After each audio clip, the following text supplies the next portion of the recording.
அஸ்ஸலாமு அலைக்கும் வரஹ்மத்துல்லாஹி வபரகாத்துஹு. அல்ஹம்துலில்லாஹ் வஸ்ஸலாத்து வஸ்ஸலாம் அலா ரசூலில்லாஹ் அம்மாபாத். ஏகரினுடைய சாந்தியும் சமாதானமும் மனித சமுதாயத்திற்கு அனுப்பப்பட்ட ஒட்டுமொத்த இறை தூதர்கள் மீதும் அந்த இறை தூதர்கள் காட்டிய வழிமுறைப்படி வாழ்ந்து மரணித்த அனைத்து நல்லடியார்கள் மீதும் இன்னும் நம் உயிரிலும் மேலான நபிகள் நாயகம் ஸல்லல்லாஹு அலைஹி வஸல்லம் அவருடைய சொல் செயல் அங்கீகாரத்தை தம்முடைய வாழ்க்கையில் எல்லா நேரங்களிலும் எல்லா சந்தர்ப்ப சூழ்நிலைகளிலும் அல்லாஹுடைய தூதரை பின்பற்றி வாழ வேண்டும் என்று இன்றளவு முயற்சி செய்து கொண்டிருக்கும் நம் உட்பட உலக மக்கள் அனைவரின் மீதும் அல்லாஹனுடைய சாந்தியும் சமாதானமும் என்றென்று நின்று நிலவட்டுமாக என்று பிரார்த்தனை செய்தவனாக என்னுடைய உரையை ஆரம்பம் செய்கிறேன். கண்ணியத்துக்குரிய அல்லாஹ்வின் நல்லடியார்களே, சகோதர சகோதரிகளே, நம்மிடம் இருக்கக்கூடாத பண்புகள் மூன்றாகும். ஒரு முஸ்லிமிடம் இந்த குறிப்பிடத்தக்க இந்த மூன்று பண்புகள் இருக்குமானால் உறுதியாக நிச்சயமாக அந்த மனிதர் என்பவர் கெட்ட மனிதர் என்று நாமவே தீர்மானித்து கொள்ளலாம். அதென்ன மூன்று பண்புகள், குறிப்பிட்ட பண்புகள் என்றால் நபிகள் நாயகம் ஸல்லல்லாஹு அலைஹி வஸல்லம் அவர் கூறினார்கள். புகாரில 34 என்ற எண்ணில் பதிவு செய்யப்பட்டுள்ள செய்தி. நயவஞ்சர்களின் அடையாளங்கள் மூன்றாகும்.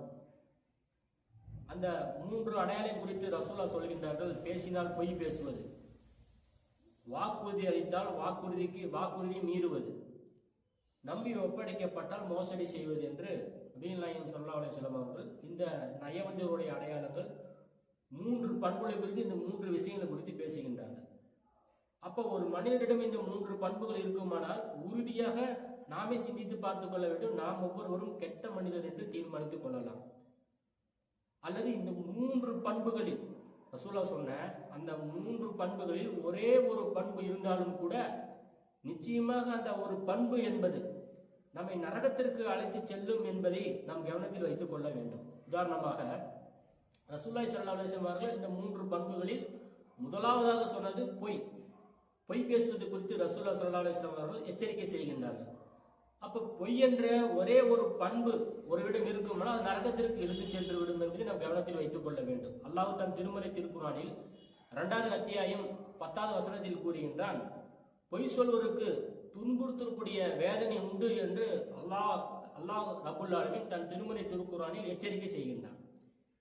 இப்ப பொய் சொல்வர்களுக்கு துன்புறுத்தக்கூடிய வேதனை உண்டு என்று அல்லாஹ் தன் திருமறை திருக்குர்ஆனில் கூறியிருக்கின்றான். அப்ப எது போன்று துன்புறுத்தக்கூடிய வேதனை உள்ளது என்பதை நபிகள் நாயகம் ஸல்லல்லாஹு அலைஹி வஸல்லம் அவர்கள் அழகாக தெளிவாக தெளிவுபடுத்துகிறார்கள். எப்படி என்றால் ரசூலுல்லாஹி ஸல்லல்லாஹு அலைஹி வஸல்லம் அவர்கள் தன்னுடைய தோழர்களை சந்திக்கும் பொழுது ஃபஜ்ர் தொழுகை சுபுஹ் தொழுகையின் பொழுது வழக்கமாக இன்று இரவு யாரேனும் கனவு கண்டீர்களா என்று கேட்கக்கூடியவர்களாக ரசூலா இருக்கிறார்கள். அப்ப அந்த அடிப்படையில் ரசூலுல்லாஹி ஸல்லல்லாஹு அலைஹி வஸல்லம் அவர்கள் தன்னுடைய சஹாபாக்கள் தோழர்கள் மத்தியில் அமர்ந்து கொண்டு இன்றிரவு நீங்கள் யாரேனும் கனவு கண்டீர்களா என்று ரசூலுல்லாஹி ஸல்லல்லாஹு அலைஹி வஸல்லம் கேள்வியாக கேட்கிறார்கள். யார் ரசூலுல்லாஹ், அல்லாஹ்வின் தூதரே, நாங்கள் யாரும் இன்றிரவு கனவு காணவில்லை என்று சொன்ன உடனேயே ரசூலுல்லாஹி ஸல்லல்லாஹு அலைஹி வஸல்லம் நான் ஒரு கனவு கண்டேன் என்று அந்த தோழருக்கு மத்தியில் ரசூலுல்லாஹ் எடுத்து சொல்றாங்க. என்ன கனவு என்றால், நேற்று இரவு இரண்டு நபர்கள் என்றால் மலக்குமார்கள் புனித பூமிக்கு என்னை அழைத்து சென்றார்கள். ரசூலுல்லாஹ் சொல்றாங்க, புனித பூமிக்கு அழைத்து சென்றார்கள். சென்ற உடனேயே ரசூலுல்லாஹி ஸல்லல்லாஹு அலைஹி வஸல்லம் பார்க்கக்கூடிய முதல் காட்சி, அந்த புனித பூமியில் காட்டப்பட்ட முதல் காட்சி என்பது ஒருவருடைய தலையில் கல்லை போடுகின்றார்கள். அந்த கல்லை போட்ட உடனே தலை சுக்கு நூறாக நசுக்கி விடுகிறது. அந்த பாறை எந்த கல்லை அவர் தலையில் போடாலும் அது உருண்டு ஓடுகிறது. அந்த கல்லை திரும்பவும் அந்த பாறையை எடுத்துட்டு வர்றதுக்குள்ள மீண்டும் அந்த தலைப்பகுதி என்பது சிதைந்த தலைப்பகுதி என்பது சரியாக இருக்கிறது. ரசூலுல்லாஹ் என்ன, எதனால் இந்த மாதிரி துன்பம் ஏற்படுகிறது, எதனால் இந்த கஷ்டத்தை இந்த மாதிரி நடக்குது என்று ரசூலுல்லாஹ் விளக்கம் கேட்கிறாங்க. நடங்க நீங்க அப்படின்னு சொல்லி ரசூலுல்லாஹ் அழைத்து செல்றாங்க. 2வது ஒரு காட்சியை பார்க்கறாங்க. ஒருவருடைய தாடையில் நல்ல ஒரு கம்பியால், கூர்மையான கம்பியால் குத்தி கிழிக்கப்படுகிறது. தாடை பகுதியில் குத்தி பின்புறமாக பிடரை வழியாக குத்தி கிழிக்கப்படுகிறது. அந்த குத்தப்பட்ட தாடை என்பது சரியான பிறகு மறுபடியும் இன்னொரு தாடை வழியாக அந்த கூர்மையான ஆயுதத்தால் குத்தி கிழிக்கப்படுகிறது. ரசூலுல்லாஹ் பார்த்து கேட்கறாங்க. மறுபடியும் ரசூலுல்லாஹ் கேட்கறாங்க, என்ன, எதனால, ஏன் இப்படி நடக்குது? ரசூலுல்லாஹ் கேட்கும்போது நீங்க திரும்பவும் நடங்க எப்படி ரசூலுல்லாஹி ஸல்லல்லாஹு அலைஹி வஸல்லம் அவர்கள் அப்படியே அழைத்து செல்றார்கள் அந்த புனித பூமிக்கு. அப்போ ஒரு ரத்தத்தால் ஆன ஒரு ஆறை பார்க்கறாங்க. ரத்தத்தால் ஆன ஆறு கரையோரமாக ஒருவர் நின்று கொண்டிருக்கிறார்.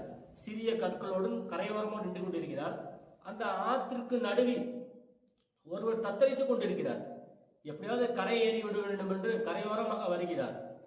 அந்த ஆற்றின் ஓரமாக நிற்கக்கூடியவர் அந்த கல்லை அவர் மேல எரியவும் திரும்பவும் அந்த நடுப்பகுதிக்கு சென்று விடுகிறார். மீண்டும் ரசூலுல்லாஹி ஸல்லல்லாஹு அலைஹி வஸல்லம் அவர்களை அழைத்து செல்லப்படுகிறது. இன்னொரு காட்சி, கோர காட்சியை பார்க்கறாங்க. அது என்னன்னா, ஒரு கொடூரமாக ஆணும் பெண்ணும் நெருப்பினால அவர்கள் வேதனைப்படுத்தப்படுகிறார்கள். அது எப்படியாப்பட்டது கேட்டா, வாய்ப்பகுதி சிறிதாகவும் உள்ள இருக்கக்கூடிய பகுதியில் அகலமாகவும் ஒரு பகுதி, அதாவது ஒரு குடத்தை போன்று, குடம் எப்படி வாய்ப்பகுதி சிறுசாகவும் கீழே தண்ணி ஊற்றோம்னா அகலமான ஒரு பகுதியா இருக்கும், அது போன்று ஒரு பகுதியை ரசூலை பார்க்கறாங்க. ஆனா அதில் வேதனைப்படுத்தக்கூடிய நபர்கள் வெளியே வருவதற்கு முயற்சி செஞ்சாலும் அந்த வழியாக வெளியே வர முடியவில்லை. அந்த அளவுக்கு கிட்டத்தட்ட மனிதர்கள் வெளியே வர முடியாத அளவுக்கு வாயு பகுதி, அந்த வாசல் பகுதி என்பது சிறிதாக இருக்கிறது, அடிப்பகுதி பெரிதாக இருக்கிறது. கொடூரமாக வேதனைப்படுத்தப்படுகிறார்கள். ரசூலா இதையும் கேட்கிறாங்க, எதனால, என்ன காரணத்தால் இப்படி வேதனைப்படுத்தப்படுகிறது என்று ரசூல்லா கேட்கும்பொழுது, நடங்க அப்படின்னு ரசூல்லா நடத்தி கூட்டிட்டு போய் ஒரு இடத்துல நிக்க வச்சு ரசூல்லா கேட்கறாங்க. அந்த தாடையை ஒவ்வொருனா கேட்டாங்கல்ல, அதுக்கு பதில் சொல்றாங்க. அதுல தாடை குத்தி கிழிக்கப்பட்டது அல்லவா, அது எதற்காக தாடை குத்தி கிழிக்கப்பட்டது என்றால் அவர் ஒரு பொய்யர்.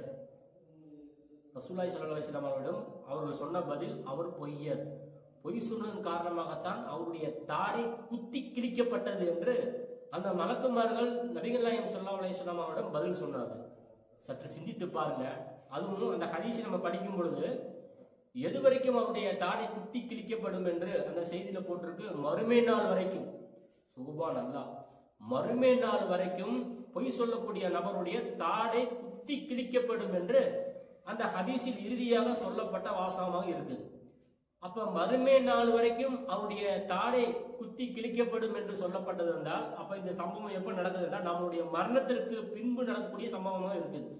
ஏன்னா அந்த ஹதீஸில பார்க்கும்போது மறுமை நாள் வரைக்கும் இந்த தண்டனை வழங்கப்படும் என்றால், மறுமை நாளுக்கு முன்பாக இந்த தண்டனை வழங்கப்படுது என்றால் நம்மளுடைய மரணத்திற்கு பின்பாக நடக்கக்கூடிய மறைமுகமான பர்சக் என்று சொல்வார்கள்.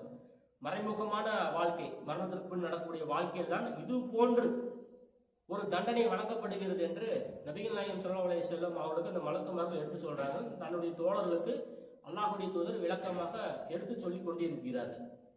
அப்ப நம்ம சிந்தித்து பார்க்க வேண்டும்.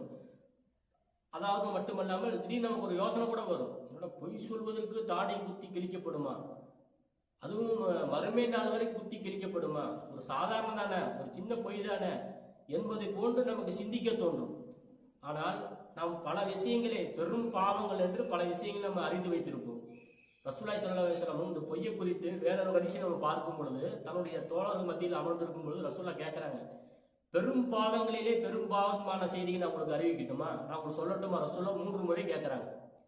தன்னுடைய தோழர்கள் அவர் சொல்றாங்க, சொல்லுங்க அல்லாஹ்வின் தூதரே என்று சொன்ன உடனே முதலாவதாக ரசூலுல்லாஹ் சொன்னது, அல்லாஹ்வுக்கு இணை கற்பிக்க கூடாது. ரசூலுல்லாஹ் சொன்ன முதல் வார்த்தை, அல்லாஹ்வுக்கு எக்காரணத்தை கொண்டும் இணை கற்பிக்க கூடாது. ரெண்டாவது சொல்றாங்க, இப்ப நான் சொல்லக்கூடிய விஷயம் வந்து பெரும் பாவங்களிலே பெரும் பாவம், ரசூலுல்லாஹ் சொன்ன விஷயம் அந்த வார்த்தை. ரெண்டாவது சொல்றாங்க, நபிகள் நாயகம் ஸல்லல்லாஹு அலைஹி வஸல்லம் பெற்றோரை நோவினை செய்யக்கூடாது. பெற்றோரை ஒரு நோவினை செய்தார் என்றால் பெரும் பாவம் அல்ல, பெரும் பாவங்களிலே பெரும் பாவம் என்பதை நாம் கவனத்தில் வைத்துக் கொள்ள வேண்டும். ரசூல் ஸல்லல்லாஹு அலைஹி வஸல்லம் இந்த 2 விஷயத்தை சொன்ன பிறகு சாய்ந்து விடுகிறார்கள், சாய்ந்து மௌனமாக அமர்ந்து விடுகிறார்கள். மௌனமாக இருந்து எழுந்து மீண்டும் ரசூலுல்லாஹி ஸல்லல்லாஹு அலைஹி வஸல்லம் சொன்னாங்க, 3வது விஷயமா சொல்றாங்க, பொய் சொல்வதும் பொய் சாட்சி சொல்வதும் பெரும் பாவங்களிலே பெரும் பாவம். மீண்டும் ஒரு முறை சொல்றாங்க, பொய் சொல்வதும் பொய் சாட்சி சொல்வதும் பெரும் பாவங்களிலே பெரும் பாவம் என்று நபிகள் நாயகம் ஸல்லல்லாஹு அலைஹி வஸல்லம் இந்த விஷயத்தை குறித்து தொடர்ச்சியாக சொல்லிக் கொண்டே இருக்கிறார்கள். எந்த அளவுக்கு என்றால், அங்கே கேட்கக்கூடிய தோழர்கள், அமர்ந்திருக்கக்கூடிய தோழர்கள், ரசூலுல்லாஹி ஸல்லல்லாஹு அலைஹி வஸல்லம் இதோடு நிறுத்திக் கொள்ள வேண்டாமா என்று அவர்கள் சிந்திக்கும் அளவுக்கு பொய் சொல்வது என்பது பெரும் பாவங்களிலே பெரும் பாவம் என்று அல்லாஹ்வுடைய தூதர் ஸல்லல்லாஹு அலைஹி வஸல்லம் அவர்கள் நம்மை எச்சரிக்கை செய்திருக்கின்றார்கள். சற்று சிந்தித்து பாருங்க, நம்ம என்றைக்காவது நினைத்து பார்த்திருக்கின்றோமா, பொய் என்பது பெரும் பாவங்களிலே பெரும் பாவம் நம்ம சிந்தித்து பார்த்ததே இல்லை. அப்ப அதிகமா நம்ம குர்ஆனையும் ஆதாரபூர்வமான ஹதீஸையும் படிக்கும் பொழுது தெரியாத நிறைய விஷயங்களை தெரிந்து கொள்ளக்கூடிய ஒரு வாய்ப்பு ஏற்பட்டு, சர்வசாதாரணமாக இதெல்லாம் ஒரு பாவம் இல்லை, இதெல்லாம் ஒரு பெரிய ஒரு நஷ்டத்துக்கு உண்டான காரியம் இல்லை என்று செய்யக்கூடிய காரியத்தை சரி செய்வதற்கு ஒரு நல்ல ஒரு வாய்ப்பாகவும், இது போன்ற நம்ம அதிகமான நல்ல கல்வியை கற்கும் பொழுது இது போன்ற செய்திகளை நம்ம தெரிந்து கொள்வதற்கு வாய்ப்பு இருக்குது. இப்ப நடைமுறை வாழ்க்கையில பார்க்கிறோம் அன்புக்குரிய சகோதர சகோதரிகளே, சர்வசாதாரணமாக பொய் பேசக்கூடிய ஒரு சூழ்நிலையை பார்க்கிறோம். எந்த அளவுக்கு என்றால், பிறருக்கு பாதிப்பு ஏற்படுத்தும் வகையில் ஒரு வாரம் முழுவதும் கடுமையாக உழைத்து கஷ்டப்பட்டு சிரமப்பட்டு பொருளாதாரம் சேர்த்துட்டு வருவாங்க. ஒரு வாரத்துக்கு ஒரு முறை கறியோ மீனோ ஏதோ சாப்பிட வேண்டும் விருப்பப்பட்டு சாப்பாடு கடைக்கு போவாங்க. உதாரணமா சொல்றேன், இப்ப பல பகுதிகளில் அவர் பூர்வமான நம்பத்தக்க நபர் சொன்ன இந்த ஒரு பதிவு, இது கருத்து, அவர் சொன்ன கருத்து. ஏராளமான சில நபர்கள் மட்டும் அல்லாஹ்வுக்கு பயந்து சில வியாபாரம் செய்து கொண்டிருக்கிறார்கள். சில அந்த இறைச்சி கடை கறிக்கடையில் பார்த்தோம் என்றால், இறந்து போன கோழியோ இறந்து போன ஆட்டையோ அறுத்து அவர்கள் வியாபாரம் செய்கிறார்கள், விற்கிறார்கள் என்ற செய்தியை நாம் ஆதாரபூர்வமான நபர்கள் சொல்லப்படும் பொழுது நமக்கு ஒரு மிகப்பெரிய ஒரு கஷ்டமா இருக்கு அதெல்லாம் கேட்கும் பொழுது. ஏன்னா நம்பி போய் வாங்குறாங்க.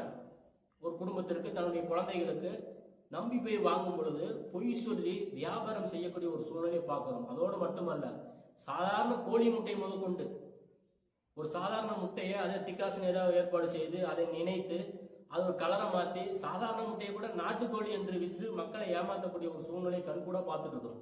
அப்போ முட்டையில் ஆரம்பித்து ரியல் எஸ்டேட் வரைக்கும் ஏராளமான விஷயங்கள்ல பார்த்தோம் என்றால் பொய் சொல்லி மக்களை ஏமாற்றி பொருளாதாரத்தை சம்பாதிக்க வேண்டும் என்ற எண்ணத்தில் பலரும் இது போன்ற காரியத்தை செய்து கொண்டு இருக்கிறார்கள்.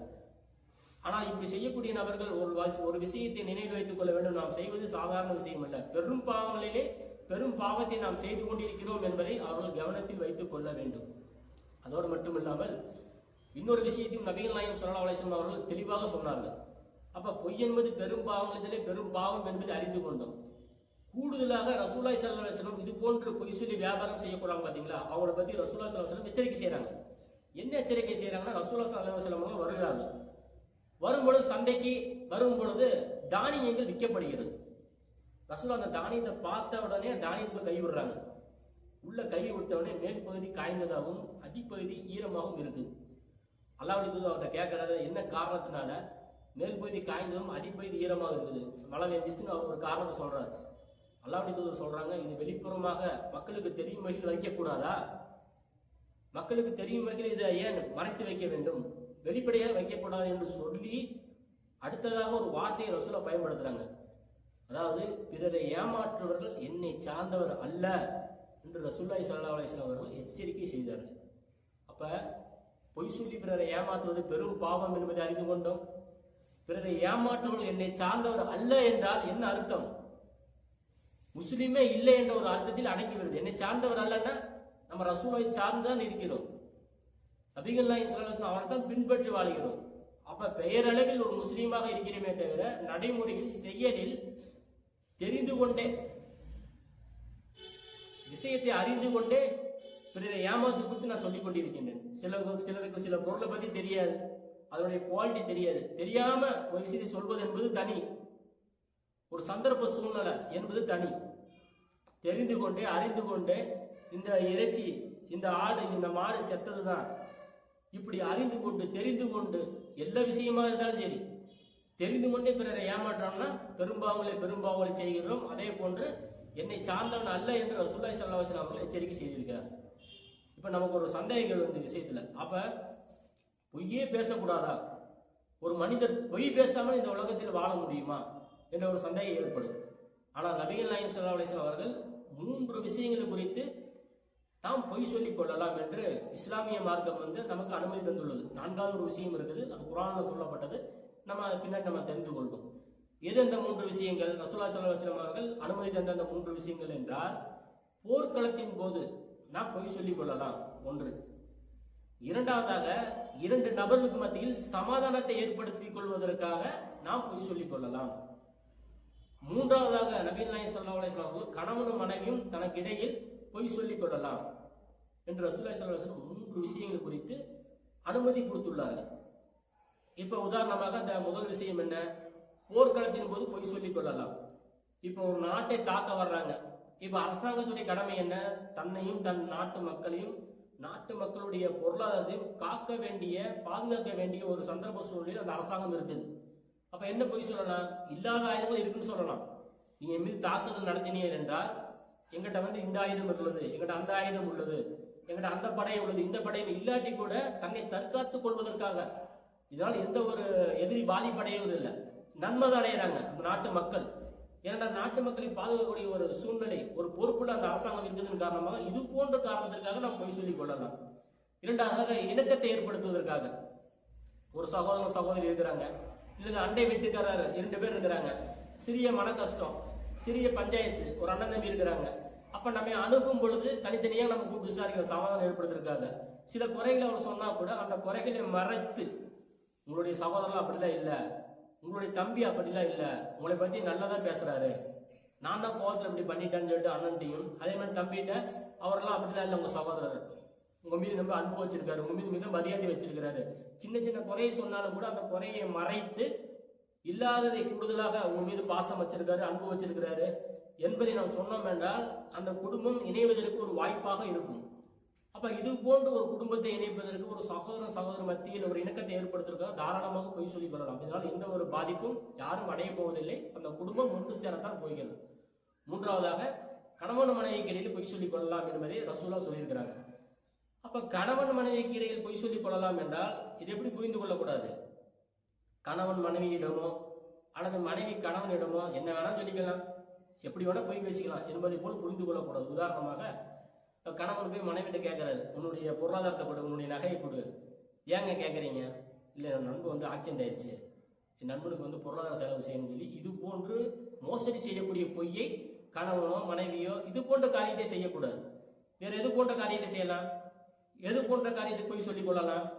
அவர்கள் மகிழ்ச்சி ஏற்படுத்தும் வகையில் அந்த பெண்ணுக்கு, அந்த மனைவிக்கு அல்லது கணவனுக்கு பொருளாதார ரீதியாகவோ மன ரீதியாகவோ எந்த பாதிப்பும் அடையாத வகையில் சின்ன சின்ன விஷயங்கள் பொய் சொல்லிக் கொள்ளலாம். உதாரணமாக பல குடும்பங்கள் தனி குடுத்தனமா இருப்பாங்க, சில குடும்பங்கள் கூட்டு குடும்பமும் இருப்பாங்க. இப்ப தனி குடுத்தனம் இருக்கும் பொழுது கணவன் தன்னுடைய தாயும் தந்தையும் பார்க்க போறாங்க, பார்த்துட்டு திரும்பி வர்றாங்க. யதார்த்தமா நடக்கக்கூடிய விஷயம். மனைவி என்ன கேட்பாங்க? உங்க அம்மாவை பார்த்தீங்களா, உங்களுடைய தகப்பனை பார்த்தீங்களா, அத்தாவை பார்த்தீங்களா, உங்க அப்பாவை பார்த்தீங்களா என்று மனைவி விசாரிப்பாங்க. விசாரிக்கும் நம்ம என்ன செய்யலாம்? ஆமா பார்த்தேன். என்னை பத்தி ஏதாவது கேட்டாங்களா, என்னை பத்தி ஏதாவது விசாரிச்சாங்களா, கண்டிப்பா மனைவி கேட்பாங்க. கேட்கும்போது நம்ம என்ன செய்யணும்? ஏதோ ஒரு சின்ன கோபத்தின் காரணமாக ஒரு மாமியா மருமகளுக்கு ஒரு மனக்கசப்பு ஏற்படும். அப்ப நம்ம அதை இல்ல உன்னை பத்தி கேட்கல என்பதை நம்ம சொல்லக்கூடாது. ஆமா போனவுடனே உன்னை தான் கேட்டாங்க, என் மருமக நல்லா இருக்கா, என் மருமக உடம்பெல்லாம் பரவாயில்லையா, சாப்பிட்டாங்களா, நேரத்துக்கு தூங்குறாங்களா, இப்படித்தான் என்னுடைய தாய் உன்னை பத்தி, உன்னுடைய மாமியை உன்னை பத்தி விசாரிச்சாங்க. இப்படி ஒரு சின்ன ஒரு பொய்ய சொல்லணும்னா அவங்களுக்கு ஒரு மகிழ்ச்சி ஏற்படும், அவங்க மேல ஒரு அன்பு ஏற்படும். அவங்க கேட்காவிட்டாலும் கூட இது போன்று ஒரு சின்ன சின்ன பொய்யை சொல்லி அவர்களை மகிழ்ச்சி ஏற்படுத்தி ஒரு இணக்கத்தை ஏற்படுத்தலாம். கணவன் மத்தியில் இடத்துல, அந்த மாமியா மருமகள் மத்தியில் இடத்துல இது போன்ற ஒரு காரியத்தை செய்யலாம். இதை விட்டு போட்டு நம்மள்ட்ட ஒரு கணவன் மனைவிக்கு பஞ்சாயத்துக்கு வர்றாங்க, நம்மள்ட்ட ஒரு கணவனும் மனைவிக்கு ஒரு சண்டை, பஞ்சாயத்துக்கு வரும்பொழுது பேசாம விட்டு இருந்தா கூட, நடக்கூடிய சூழ்நிலை சொல்றேன், பேசாம விட்டு இருந்தா கூட அவங்களும் சண்டை போட்டு நாளைக்கு அவங்க சேர்ந்துருப்பாங்க. சில பக்கம் பஞ்சாயத்துக்கு வந்ததுன்னு பேர்ல இதை சொல்லி அதை சொல்லி மார்க்கம் தெரியாத நபர்கள் இதை சொல்லி அதை சொல்லி கணவன் பிரிச்சே விட்டுறாங்க. பேசாம விட்டு இருந்தா அவங்களும் சேர்ந்துருப்பாங்க, இன்னைக்கு அடிச்சுக்குவாங்க, நாளைக்கு சேர்ந்துருப்பாங்க. அப்ப இது போன்ற காரியத்தை செய்யக்கூடிய என்ன சொல்லணும்? கணவர்லாம் அப்படிலாம் இல்லம்மா, சின்ன சின்ன விஷயம் நம்ம அன்பு வச்சிருக்காரு, பாசம் வச்சிருக்காரு என்று சொல்லி அந்த குடும்பத்துக்கு மத்தியில் இணக்கத்தை ஏற்படுத்த நாம் முயற்சி செய்ய வேண்டும். அன்புக்குரிய சகோதர சகோதரிகளே, ஆக இந்த 3 காரியங்களுக்காக நாம் பொய் சொல்லிக் கொள்ளலாம். 4வதாக எதற்காக பொய் சொல்லிக் கொள்ளலாம்? குரான்ல பார்க்கும் பொழுது ஒரு வழிகாட்டில் இருக்காரு, மிகப்பெரிய பாரதூரமான ஒரு காரியத்தை செய்கிறார். அந்த காரியத்தை, அந்த வழிகாட்டி அவர் உணர வைப்பதற்காக ஒரு சின்ன சின்ன தந்திரமாக பொய் சொல்லிக் கொள்ளலாம். உதாரணமாக இப்ராஹிம் அலைஹிஸ்ஸலாம் அவர்களை அந்த ஊர் மக்கள் எல்லாம் அழைக்கிறாங்க, திருவிழாக்கு வாங்க. அழைக்கும் போது இப்ராஹிம் அலைஹிஸ்ஸலாம் எனக்கு உடம்புல உடல்நிலை சரியில்லை என்று தவிர்த்து விடுறாங்க. அப்ப அந்த மக்கள் எல்லாம் சென்ற பிறகு அங்கே இருக்கக்கூடிய சிலையை, ஒரு பெரிய சிலையை மட்டும் விட்டு சிறிய சிலையை அடித்து நொறுக்கி விடுகிறார்.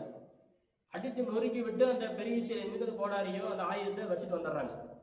இப்ப ஊர் மக்கள்லாம் பாக்குறாங்க, பார்த்த உடனே யாரப்ப அந்த காரியத்தை செஞ்சது அப்படி சொன்னோடனே இப்ராஹிம் அலைஹிஸ்ஸலாம் அவருடைய பெயர் சொல்லப்படுகிறது. அவர் கூப்பிட்டு விசாரிக்கிறாங்க. விசாரிக்கும் போது இப்ராஹிம் அலைஹிஸ்ஸலாம் சொன்னாங்க, நான்லாம் இல்லை, அந்த பெரிய சிலை தான் அந்த சிறிய சிலையை உடைச்சிருக்குது, வேணா அந்த சிலையில கேட்டுக்குங்க. சிலை எப்படி பேசும்? அவங்க திருப்பி கேட்கக்கூடிய, ஸ்பாட்ல கேட்கக்கூடிய கேள்வி இதைத்தானே இப்ராஹிம் அலைஹிஸ்ஸலாம் தாவா பண்ணிட்டு இருக்கிறாங்க. சிலை எப்படி பேசுங்கிறீங்களா? சிலை எப்படி பேசும்? சிலை எப்படி உங்களுக்கு உதவி செய்யும்? சிலை எப்படி உங்களுக்கு நன்மையை வழங்கும்? சிலை எப்படி உங்களுக்கு தீமையை செய்யும்? அது எதுவுமே செய்ய முடியாது என்பதை உணர்த்துவதற்காக இப்ராஹிம் அலைஹிஸ்ஸலாம் அந்த சிலையை உடைத்து விட்டு நான் உடைக்க அந்த பெரிய சிலை உடைத்தது என்பதை, அந்த வழிகாட்டை அவர்களுக்கு புரிய வைப்பதற்காக, அந்த தவறிலிருந்து அவர்கள் மீள வேண்டும் என்பதற்காக இப்ராஹிம் அலைஹிஸ்ஸலாம் அது போன்ற ஒரு நிகழ்வை செய்தார்கள். இன்னொரு சம்பவம் பாருங்க, ஹதீஸ் வரலாற்றுல பதிவு செய்யப்பட்டுள்ள செய்தி. தன்னுடைய தந்தை அம்ர் என்று சொல்லக்கூடிய ஒரு நபித்தோழர், அவருக்கு முன்பாக அவருடைய மகன்மார்கள் இஸ்லாத்தை தழுவி விடுகிறார்கள். அவர் எந்த அளவுக்கு சிலை வணக்கத்தில் ஆர்வம் கொண்டவர் என்றால், மனாத் என்று சொல்லக்கூடிய சிலையை வடித்து தன்னுடைய வீட்டு பகுதியில் வைத்து அதை தூய்மைப்படுத்தி அதுக்கு பட்டாடை அணிவித்து அதுக்கு நறுமணம் பூசி வீட்டிலேயே அதை வைத்து வணங்கக்கூடிய ஒரு நபராக இருந்திருக்கிறார் அம்ர் என்று சொல்லக்கூடிய ஒரு நபித்தோழர். அப்ப அங்க இருக்கக்கூடிய மகனும் சரி அவருடைய நண்பர்கள்லாம் யோசிக்கிறாங்க, தன்னுடைய தந்தைக்கு இந்த வழிகாட்டை உணர்த்த வைக்கணும், என்ன பண்ணலாம்னு சொல்லும்போது அவர் வெளியே சென்று இருக்கும் பொழுது அந்த சிலையை தூக்கி குப்பை தொட்டியில் போட்டுறாங்க. வந்து பார்க்கறாரு, சிலை குப்பை தொட்டியில் கிடக்குது. பார்த்த உடனே என்ன செய்யறாரு, மீண்டும் மீண்டும் சுத்தம் செஞ்சு விசாரிக்கிறாங்க, யாருக்கும் தெரியல. மீண்டும் சுத்தம் செஞ்சு அது குளிப்பாட்டி அதுக்கு பட்டாடை எடுத்து நறுமணம் பூசி வச்சிடறாங்க. மறுபடியும் அதே போல ஒரு நிகழ்வு நடக்குது. ரெண்டாவது முறை பார்க்கறாங்க, ரொம்ப வேதனை அடைகிறாங்க. மீண்டும் அதே போல சுத்தம் செஞ்சு ஒரு வாளை எடுத்து அதனுடைய கழுத்துல மாட்டுறாங்க. இது போன்று யார் உன்னை செய்தார்களோ அவரை நீயே தண்டித்துக்கொள் என்று சிலைக்கு ஒரு ஒரு வாழை கையில கொடுத்துறாங்க. வாழை மாட்டி விட்டுறாங்க. அந்த வாழை மாட்டினதுக்கு அப்புறம் நடந்த சம்பவம் என்னவென்றால், அவர் போயிட்டு வரும்பொழுது பார்க்கும்பொழுது அந்த சிலை செத்துப்போன நாயுடன் கட்டப்பட்டு குப்பையில போடப்பட்டது. இதற்கு முன்னாடி சாதாரண குப்பையில போடப்பட்டது. வாழை மாட்டின உடனே செத்துப்போன நாயுடன் கட்டி குப்பையில போடப்பட்டது. பார்த்தனே அதிர்ச்சி அடைஞ்சாரு. இப்ப அதிர்ச்சி அடைந்து அந்த நேரத்தில் அவர் என்ன யோசிக்கிறார் என்று கேட்டா, என்னடா இது, தன்னைத்தானே பாதுகாத்துக் கொள்ள முடியல, தன்னைத்தானே இப்படி செய்யக்கூடிய தண்டிக்க முடியல, இது எப்படி நம்மளை பாதுகாக்க போகும் என்ற ஒரு சிந்தனை அவருக்கு ஏற்பட்டு உண்மையான மார்க்கம் பால், உண்மையான இறைவன் யார் என்று சிந்தித்து அதற்கு பின்பாக அவர் இஸ்லாத்தை தழுவினார். அப்ப நிச்சயமாக அவர் கண்டிப்பா வீட்டில் விசாரிச்சிருப்பார், சிலை வீட்டில் தான் வச்சுட்டு போனேன், யார் இது போன்ற காரியத்தை செய்தது என்று கேட்டிருப்பார். அப்ப அவர் வழிகாட்டை உணர்த்துவதற்காக, நேர்வழி அடைய வேண்டும் என்பதற்காக சில காரியங்களை இது போன்றும் செய்வதற்கு மார்க்கத்தில் அனுமதி உள்ளது என்பதை இந்த குர்ஆன் வசனம் மூலியமாக, இந்த வரலாற்று உண்மை சம்பவம் மூலியமாக நம்மால் புரிந்து கொள்ள முடிகிறது. ஆகையால் அன்புக்குரிய சகோதர சகோதரிகளே, இஸ்லாமிய மார்க்கம் எதற்கு பொய் சொல்வதற்கு அனுமதி தந்துள்ளதோ அதை தவிர்த்து பிறர் பாதிப்பு ஏற்படும் வகையில், பிறர் சிரமத்துக்குள்ளாக்கும் வகையில் எந்த விதமான பொய்யை இஸ்லாம் மார்க்கம் தடுத்துள்ளதோ அதை தவிர்த்து வாழக்கூடிய ஒரு நல் பாக்கியத்தை பேசி எனக்கும் கேட்ட உங்களுக்கும் அல்லாஹ் ரப்புல் ஆலமீன் நிச்சயமாக ஒரு நல்ல ஒரு வாய்ப்பை ஏற்படுத்துவான் என்று கூறியவனாக என்னுடைய உரையை நிறைவு செய்கிறேன். வாஹிர் தனா அல்ஹம்துலில்லாஹ். அஸ்ஸலாமு அலைக்கும் வரஹ்மத்துல்லாஹ்.